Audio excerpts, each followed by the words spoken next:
here, taking a look at the DRF race of the day for Wednesday, May the 22nd, race number 7 at Delaware Park. Let's throw up the field. First level allowance, $75,000 claiming option.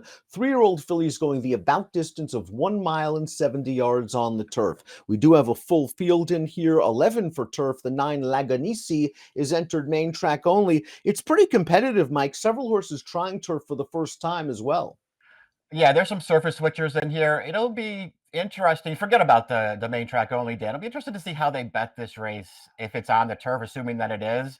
They've got the morning line sort of, everybody's sort of close together. I feel like there are a couple of horses, though, that maybe stand out a little bit more than that. Do you disagree with that? I think that there are some, certainly, at least on speed figures. A horse like the 6 Share the Blessing warrants an 80 buyer last time out at Laurel, going 5.5. He does have to obviously stretch out a little bit in distance. Factor Bella, the 10, looks like has a little bit of a speed figure advantage. A bit surprised, 8-1. We'll see if Do It Divvy takes money as well. We'll throw up our Timeform US pace projector for this race, and there is Do It Divvy, who's only raced once in her career, and she rallied from out of it to score sprinting at Turfway Park. Curious to see what you think, Mike, about this one's turf pedigree. Nothing wrong with Divisadero, I would think. She ran a pretty good, she beat a pretty good field, and the distance won't be an issue. Yeah, I'm not worried about her stretching out a little bit for this race. She's bred to handle this surface and this kind of a distance. She has plenty of turf in her pedigree.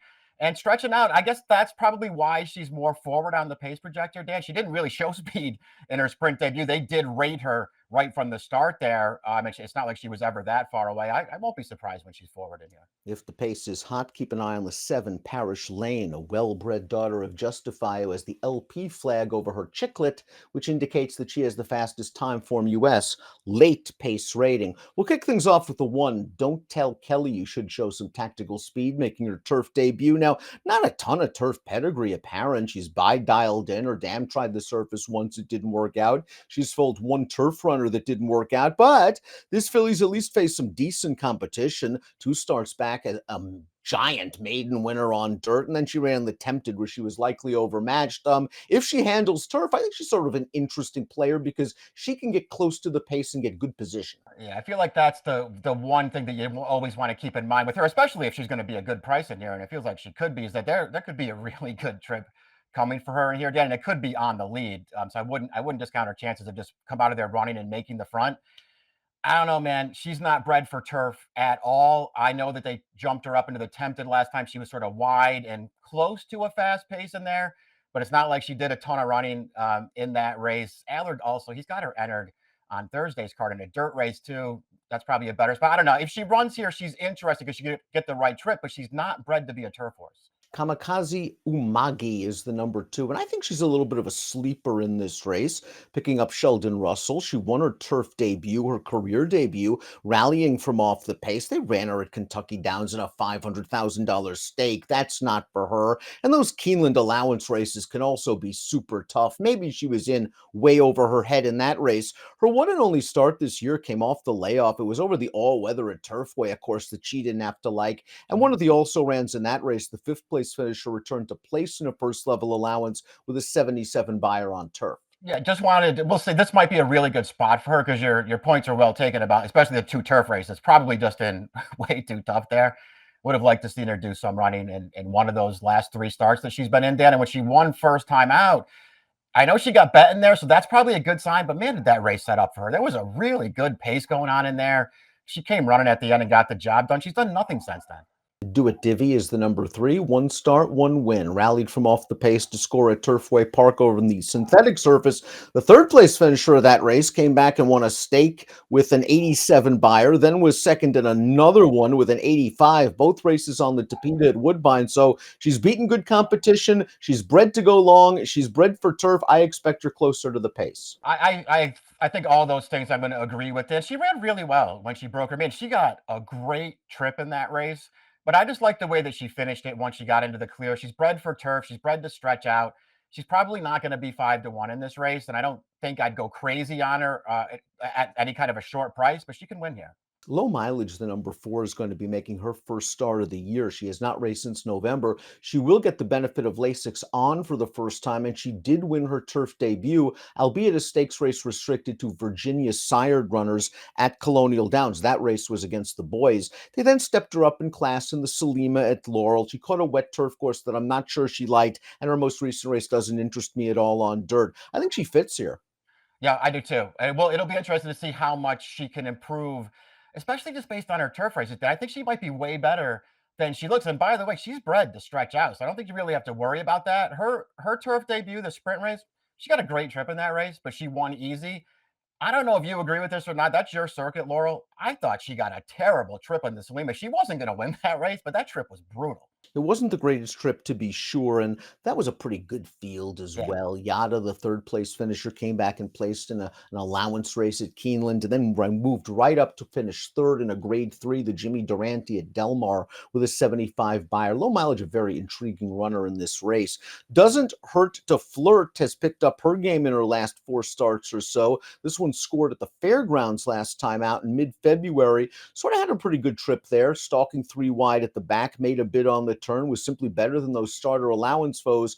Note that this horse was listed as a vet scratch up in New York on April the 25th.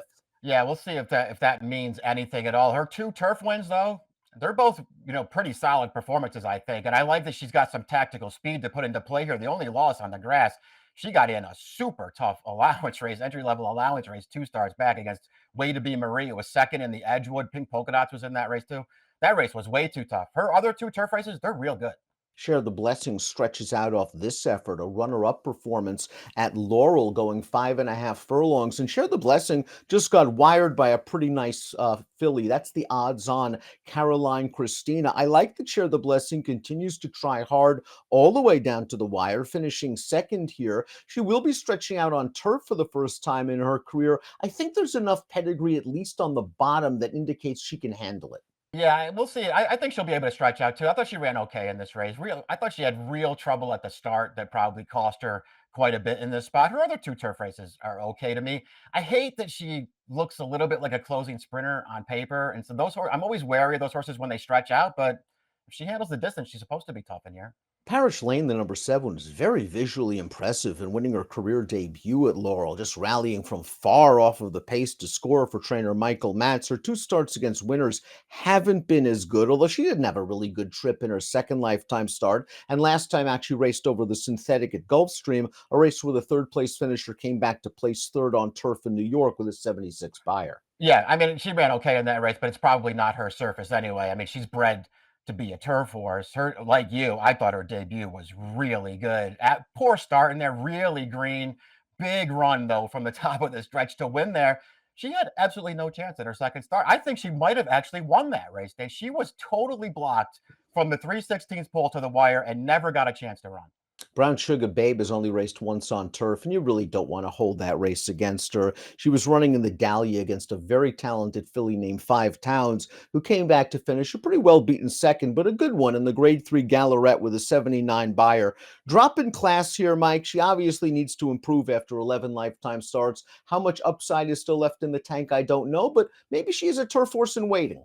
I guess that could be the only thing that you would like about her, right? They just ran her in the wrong race last time, and this is a better spot. But man, I'm not betting her off of her prior 10 races, and I'm not betting her off of that one either.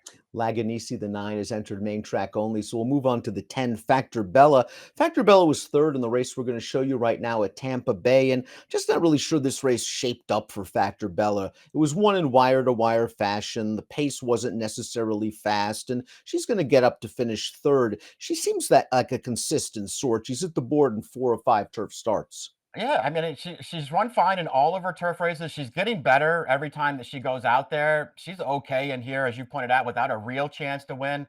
I like the way that she's staying on at the end there to just miss second. I don't know, man. I just think she's super logical against this field, and she's a great price on the morning line. I don't think you're going to get it, but maybe you will. Trainer Shug McGahee, Jockey Forrest Boyce, they have phenomenal numbers in Maryland, and they're going to team up here at Delaware for the 11. Belle of Rights, who dead heated for the victory in her career debut this race at Tampa Bay Downs, a maiden special weight going a mile and a 16th. And Belle of Rights was ridden really well by Jose Ortiz in this race, as you can see by the fractions. There was just no pace going on, and they are in a pure sprint down to the wire. Belle of Rights was game, and the horse that she dead heated with came right back to place in a first level allowance in New York with a 76 buyer. Yeah, she did some good things in this race. As you pointed out, though, Jose Ortiz did everything, right? He gave her a perfect trip, and she was super professional in there. But man, was she lucky to get a dead heat for the win there, because the horse that she dead Oh, yeah. heated with ran the best race by about 10 lengths in that race, and didn't get a good trip. She's just going to have to improve, Dan, and there's no reason to think she can't do it. She's got a wicked pedigree, but she's got to run better than that. She's got to do it from the far outside post. And completing the field is the 12, 13 Red Flags, who's a New York bred trying turf for the first time. I'm just not a big fan of this turf pedigree. It's probably too early to pigeonhole Maximus Mischief as any kind of a sire, but the dams fold 3 turf runners and none have won. Yeah, I like 13 Red Flags as a horse. I don't think I'm going to be following her over to the turf courses. I don't really feel like this is what she wants to do. We'll see. Before we take a look at our top selections, please click the subscribe button on the Daily Racing Forum YouTube channel for the latest DRF videos. Let's take a look at our top picks for the Wednesday DRF race of the day. Mike, you're going with Parish Lane again.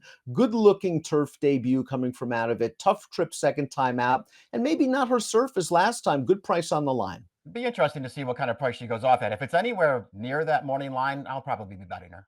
I'm going to give Don't Kell Kelly one chance here on turf. And again, we don't even know if she's going to run here because Ned Allard has her entered on Thursday on dirt.